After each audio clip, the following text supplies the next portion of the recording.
레위기에 대해서 우리가 함께 말씀을 드릴 때 여러분이 꼭 기억해 주시기 바랍니다. 전에 혹시 레위기 1장 1절 제일 처음에 뭐로 시작한다는지 기억하십니까?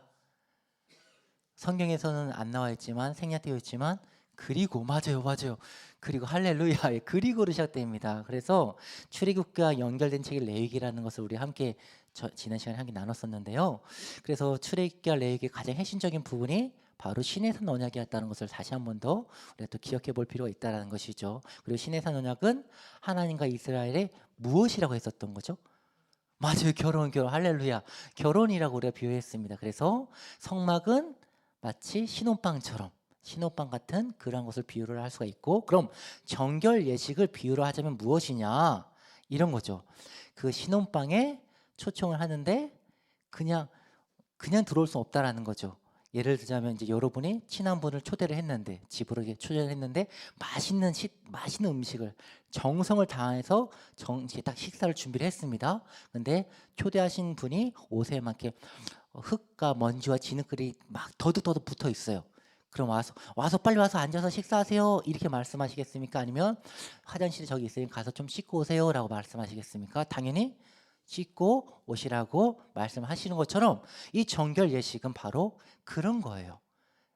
하나님의 그 거룩한 성전에 이제 하나님께서 성막을 왕성하시고 40장의 성막을 왕성하시고 이제 모세 하나님이 임재하시니까 영광으로 충만하잖아요. 근데 모세가 그 영광이 너무 충만해서 가면 죽을 것 같으니까 무서워서 못 하고 있으니까 레위기 1장 1절에 그리고 여호와께서 두려워하지 말고 들어와라라고 말씀하는 그거잖아요. 그거예요. 그러니까 들어와라라고 하는 그것인데 들어가라 하시는데 근데 그 들어오기 위해서 어떤 이제 절차들이 있다라는 것이죠. 하나님 보시기에는 우리가 이렇게 온갖 먼지와 더덕더덕 씻어야 될 것이 있으니까 그런 것들을 이제 씻어야 된다라는 그것을 알려주는 거예요. 그래서 이 레위기라고 하는 이 부분이 하나님과 함께 교제하기 위해서 깨끗이 씻는 그런 방식이라고 이렇게 보면 되는데, 그래서 이 레위기를 쓴 목적은 부정한 상태에서 이제 정결하게 만드는 것이 목적이 아니라 하나님과 함께 성전 안에서 교제하는 게 목적이라는 거예요. 이 너무너무 중요한 거예요. 다시 한 번 더 말씀을 드릴게요. 쉽게 얘기를 하자면 여러분 이제 맛있는 음식을 정말 정성스럽게 만들었어요. 그럼 만드신 이유가 손님이 손을 씻게 만들려고 그 음식을 정성스럽게 만든 걸까요? 아니면 같이 교제를 먹으면서 같이 나누려고 그걸 만든 걸까요?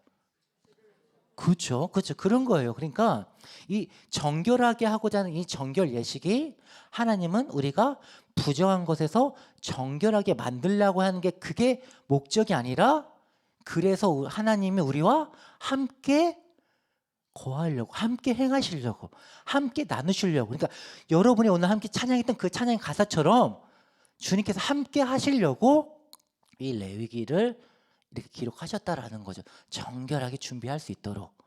그러니까 우리가 그런 부분들에 대해서 알고 있다면, 그렇다면 우리가 이 레위기를 우리가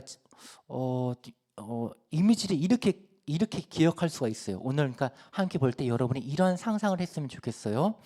거룩하신 하나님이 성전에 계세요. 성전 안에 계시는데 근데 한 사람이 그 성전 문 바깥에 딱 있는 거예요. 성전 문 바깥에 있는데 근데 그 사람이 이제 자신의 몸을 단장을 하는 거예요. 이제 성전 안에 들어가기 전에 내가 괜찮은지 이제 옷도 바라보고 뭔가 좀 단장하는 모습인 거죠. 그런데 점검하는 그 기준이 레위기를 기준으로 점검을 하는 거예요. 그래서 이런 모습으로 우리의 예배도 동일하게 나아갔으면 좋겠어요. 몸과 마음가짐을 우리가 회개함으로 사모함으로 우리가 이제 자리에 앉고 그리고 하나님의 예배의 인재를 기다리는 것입니다. 그러니까 마음이 되게 설레게 되는 거죠. 그러니까 우리가 예배 자리에서 이제 나올 때 우리 예배 자리에 이렇게 말씀으로 이렇게 들어올 때 우리가 하나님 앞에 이제 나가기 이곳에 지금 하나님이 계시잖아요. 이곳에 하나님이 지금 계시고 계시는데 그 하나님이 계신 가운데 지금 우리가 들어오는 거잖아요. 근데 들어오기 전에 우리가 레위기라는 말씀을 통해서 내 자신의 마음과 그런 것들을 단장해 보는 거예요. 단장을 해서 이 자리에 앉는 거죠. 그러면 말 그대로 하나님과의 교제가 이제 이루어지게 되는 거죠. 그래서 지금 그러한 부분을 우리가 생각한다면 예배를 준비할 때 이 레위기가 상당하게 큰 유익을 줍니다. 나의 마음과 나의 자세와 하나님과의 그 교제하는 것 가운데 이 레위기가 어마어마한 능력을 줍니다. 그래서 우리가 이 레위기를 통해서 하나님의 은혜를 받을 수 있는 그릇을 준비하게 된다면 말씀을 알고 예배를 드리는 것과 말씀을 모르고 그냥 드리는 것과는 10년 후, 20년 후에 여러분의 삶이 달라지고 여러분의 가정이 달라지고 여러분의 인생이 달라진다는 것입니다. 그래서 우리가 여러분이 기회가 있을 때 우리가 레위기를 쭉 나가고 있지 않습니까? 이 레위기를 잘 배우고 익혀서 예배를 준비하는 그 자세로 여러분이 딱 적용하셨으면 참 좋겠습니다. 그래서 항상 예배에 임하시기 전에 레위기 말씀을 생각하면서 그렇게 딱 이제 들어오시면 참 감사하겠습니다. 근데 우리가 오늘은 다 레위기 하나부터 끝까지 다 보는 게 아니라 오늘 14장 그중에 나병 환자 중에 오늘은 가난한 나병 환자에 대한 그 부분을 한번 집중해서 우리가 예배 그럼 어떻게 준비해야 될지 한번 좀 살펴보고자 합니다. 먼저 나병 환자에 대해서 우리가 좀 한번 살펴볼게요. 나병은 히브리어 말로 차라아트라는 말이에요. 차라아트. 뭔가 차라아트 외우기도 힘들잖아요. 예, 차라아트가 중요한 게 아니라 그 뜻이 중요해요.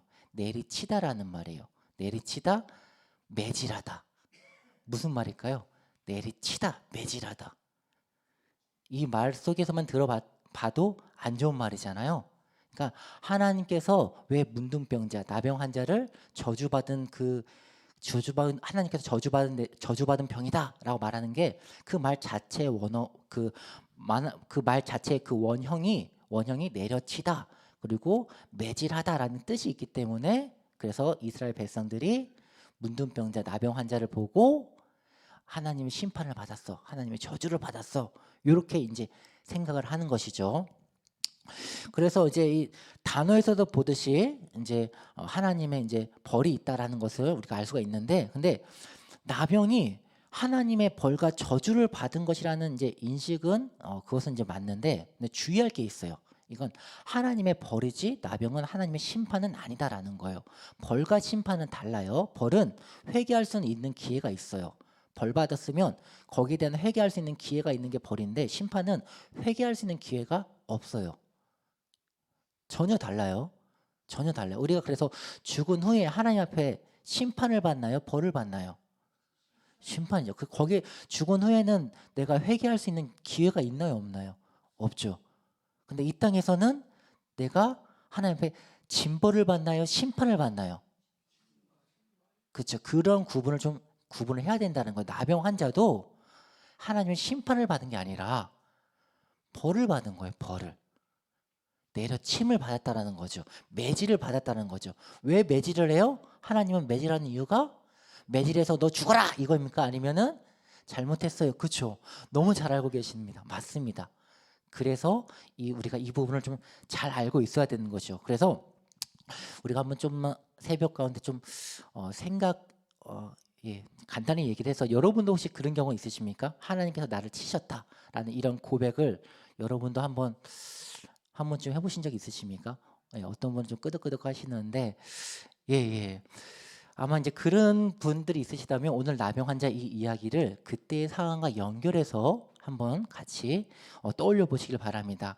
우선 예를 들자면 지금 상황은 신랑은 하나님이시고 신부는 나병 환자예요.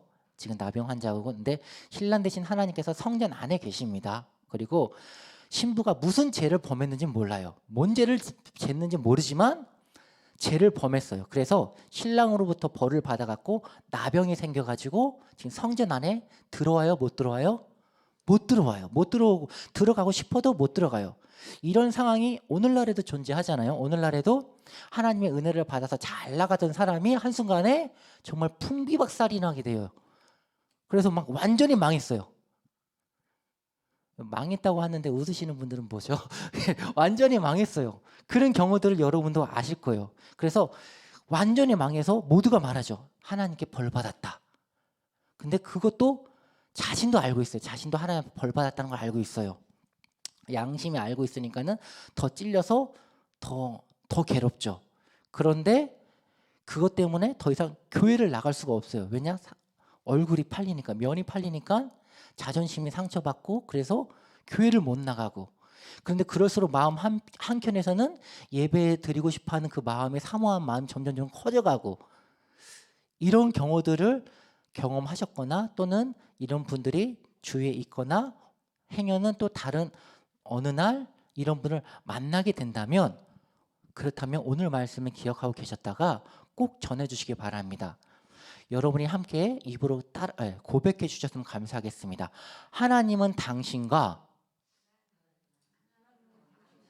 주무시고 계시는 거 아니죠? 자, 하나님은 당신과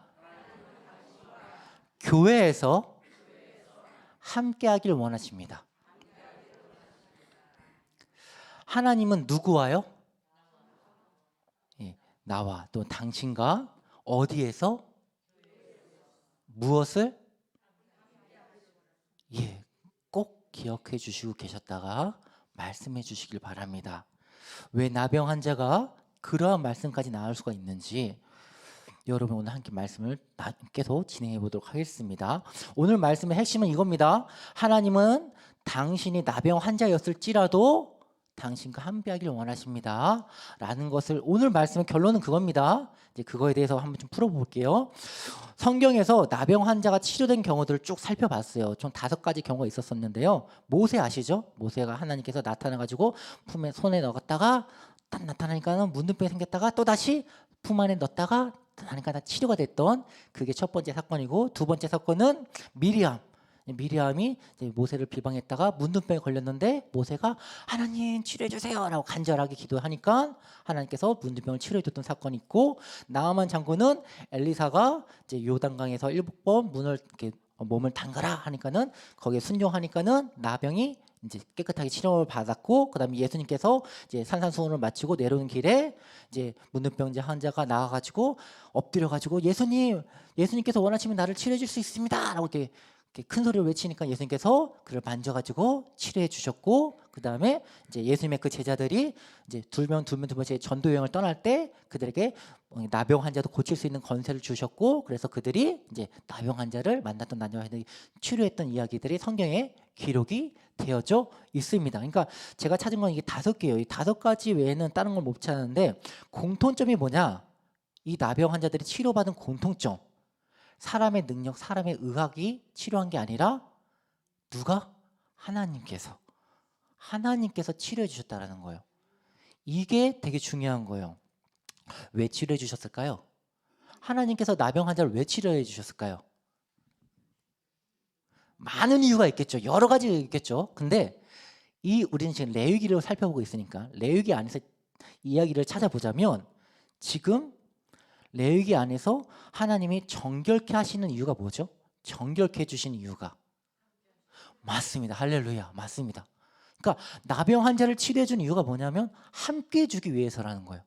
함께 하기 위해서 지금 하나님께서 치료해 주신다는 거죠. 우리 지금 하나님께서 우리와도 지금 함께 하고 있음을 믿습니다. 이거를 꼭 기억하셔야 됩니다. 이거를 어느 정도냐면 내가 생각하고 상상하는 것 이상으로 하나님께서는 더 원하신다라는 것입니다. 그게 나병 환자를 치료해 주신 목적을 꼭 우리가 기억하셔야 됩니다. 그래서 하나님께서 치료의 하나님이시다, 맞으시죠? 하나님 치료의 하나님 맞으십니다. 여호와 라파 맞으십니다. 그러나 하나님이 거기에서 끝나시는 걸 원치 않으신다는 것이죠. 왜 치료의 라파에서 끝나는 걸 원치 않냐? 치료하신 목적이 무엇입니까? 나와 함께하고자 하는 것입니다. 그게 목적이십니다. 하나님은 우리가 뭔가 하시고자 하는 그것이 있고, 이것은 이미 태초부터 하나님이 계획하신 것입니다. 어느 누구도 못합니다. 여러분 한 사람, 여러분만이 할 수 있는 하나님의 계획이 있다라는 것입니다. 그래서 그것을 위해서 나병일지라도 하나님께서 치료하셨다라는 것입니다. 이걸 기억해 주셔야 되는 것입니다. 내가 잘나서 이 앞에 서 있는 것입니까? 아닙니다. 내가 어떤 자격이 있어서 이 자리에 서 있는 것이 절대로 아닙니다. 그것은 착각이고 그렇게 생각하시면 안 됩니다. 거룩하신 하나님 앞에 어느 누구도 제대로 설 수 있는 사람이 있을까요? 없을까요? 없습니다. 어느 누구도 없습니다. 우리가 이렇게 하나님의 은혜 가운데 예배를 드릴 수 있다는 것에 감사할 수 있어야 됩니다. 하나님의 은혜가 아니면 더 정확히 말하면 우리가 이렇게 예배를 드릴 수 있는 건 엄밀히 따져보면 예수 그리스도의 은혜로 말미암아 우리가 살아있는 자가 되었고 그 은혜로 말미암아 지금 이 자리에 우리가 있는 것이 아니겠습니까? 다시 말하자면 우리가 나음을 입게 된 것이 나의 어떤 것이 아니라 바로 예수 그리스도의 그 은혜가 우리한테 지금 이렇게 이어져 온 것이 아니겠습니까? 우리는 이걸 날마다 입으로 감사하면서 고백해야 된다는 것입니다. 제가 이것을 축약해서 말하자면 결국 하나님의 은혜인데, 제가 이렇게 하나님의 은혜라고 말해도 여러분들은 신앙의 연수가 있으니까 전부 다 그것을 또 다 이해하실 거라 믿습니다. 내가 기도한다고 해서 하나님께서 나의 나병을 치료해 주실 의무가 있으십니까? 없습니다. 내가 믿음이 있다고 해서 하나님께서 나의 믿음을 보시고 나의 나병을 치료해 줄 의무가 없으십니다. 내가 하나님 말씀에 순종을 했다고 해서 하나님께서 나의 나병을 치료해 줄 의무가 없으십니다. 내가 무엇이간데, 나의 기도, 나의 믿음, 나의 말씀의 순종, 그게 무엇이간데 하나님 뜻보다 위에 설 수 있겠습니까? 없습니다. 어떤 그 무엇도 하나님 위에 설 수 없습니다. 근데 우리는 어떻습니까? 우리는 반성해야 됩니다. 회개해야 됩니다. 너무 우리가 많이 잘못하고 있는 부분들이 하나님을 왕으로 섬기는 게 아니라 비즈니스 상대, 비즈니스 대상으로 섬기는 모습들이 있습니다. 우리는 회개해야 됩니다. 하나님은 비즈니스 대상이 아닙니다. 내가 이렇게 했으니까 당신 이거 해줘. 이건 세상 사람들과 함께하는 그런 거래인 거지, 하나님 우리가 섬길 뿐이신 거지 우리 비즈니스 대상이 아닙니다. 내가 기도했으니까 응답해 줘야죠. 내가 말씀에 순종했으니까 해줘야죠. 이 자세 이거는 틀려먹었습니다. 여러분, 예수님은 죽으셨습니다. 그 자리에 십자가의 그 자리에 내가 가야 되는 것이지 예수님이 달려서는 안 되는 자리입니다. 그런데 우리가 어떻게 하나님 앞에 감히 우리가 뭐라고 하나님 앞에 따질 수 있겠습니까? 우리는 그런 존재가 아닙니다.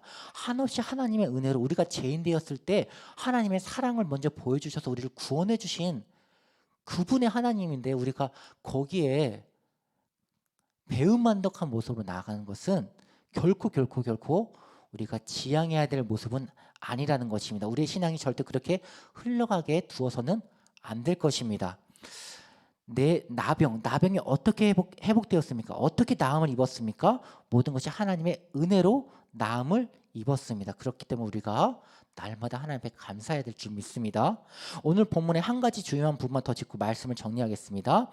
함께 읽었던 그 본문은 그냥 나병 환자가 아니라 가난한 나병 환자입니다. 가난한 나병 환자들 중에서도 가난한 나병 환자. 그래서 원래 소제는 10분의 3 에바를 드려야 되는데 10분의 1만 드리고, 그리고 번제와 소제제도 양 한 마리씩, 그러니까 2마리를 드려야 되는 상황인데 3비둘기로, 양이 아니라 비둘기로 또는 집비둘기 새끼로 딱 드리는 것으로 이렇게 좀 상황을 봐주었죠. 이게 무엇이냐, 무슨 말이냐? 하나님은 우리의 상황을 다 헤아리신다는 겁니다.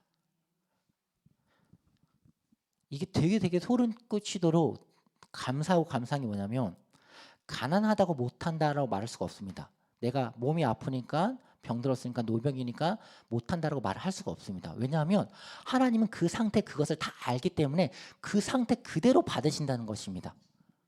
그러니까 가난한 자는 가난한 자의 모습으로 순종을 받으시고, 부자는 부자의 모습으로 순종을 받으시고, 건강한 자는 건강한 자의 모습으로 순종을 받으시고, 병든 자는 병든 자의 모습으로 순종을 받으신다는 것입니다. 이 가난한 자의 그 가난함이 바로 그런 의미가 있습니다. 하나님은 모든 사람들이 다 회복되길 원합니다. 모든 사람들과 다 같이 함께 하길 원하십니다. 그래서 그 사람들의 환경에 맞게끔, 상황에 맞게끔 하나님께서 기준을 대폭 낮추셨습니다. 하나님의 기준 아시잖아요. 생각으로만 음탕한 생각을 해도, 생각으로만 미워도 살인죄이고 그냥 답이 없잖아요. 그게 하나님의 기준이잖아요. 수천 수만 가지의 법을 다 지켜도 단 한 가지의 죄를 범했어도 그냥 하나님 앞에는 그냥 다 죽는 거잖아요. 그게 하나님의 기준이란 말이에요. 어느 누구도 하나님의 기준에 도달할 수가 없어. 근데 하나님께서 그 기준을 대폭 낮추셨어요. 얼마만큼? 내 수준에 맞게끔, 내 상황에 맞게끔 하나님의 기준을 낮춰주셨다라는 거예요. 나병 환자의 기준, 나병이라는 말 자체도 앞서 말씀했듯이 내려치심, 하나님께서 하늘에서 내려치심이라는 뜻이에요. 그러니까 하나님 앞에 제가 있는 기존의 상태예요. 그런데 이들이 뭔가를 열심히 해서 뭔가를 해서 치료함을 받은 게 아니라 하나님께서 은혜로 치료가 임하게 된 상황인 거예요. 하나님이 먼저 은혜를 베풀어 주신 거예요. 그런 상황 가운데에서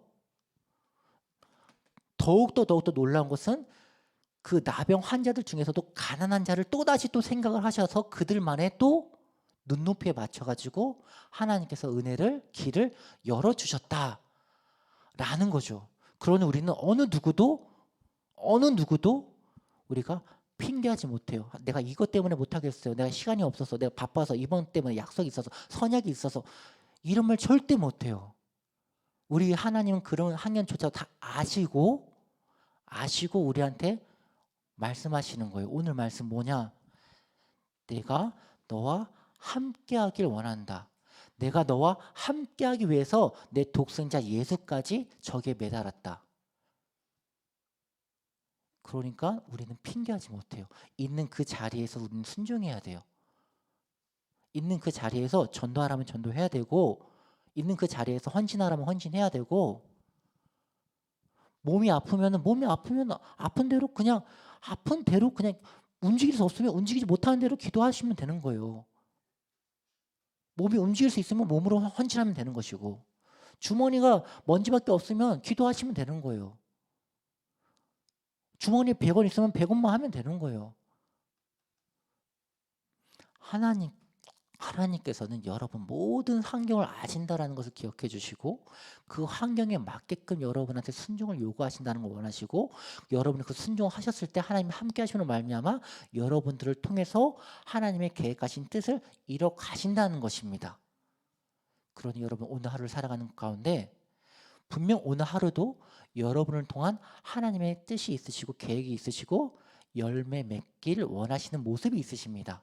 그러니 여러분 가정에서 또는 직장에서 또는 만나는 사람들 가운데에서 아버지 앞에 구하십시오. 아버지, 제가 어떠한 말을 해야 됩니까? 주님, 여기서 주님 저한테 어떤 헌신을 원하십니까? 주님 말씀하시면 내가 듣겠습니다. 여러분이 그렇게 믿음으로 반응할 수 있기를 이 시간 다 함께 기도하도록 하겠습니다. 우리 함께 기도하겠습니다. 사랑과 은혜가 풍성하신 하나님 아버지 감사합니다. 우리를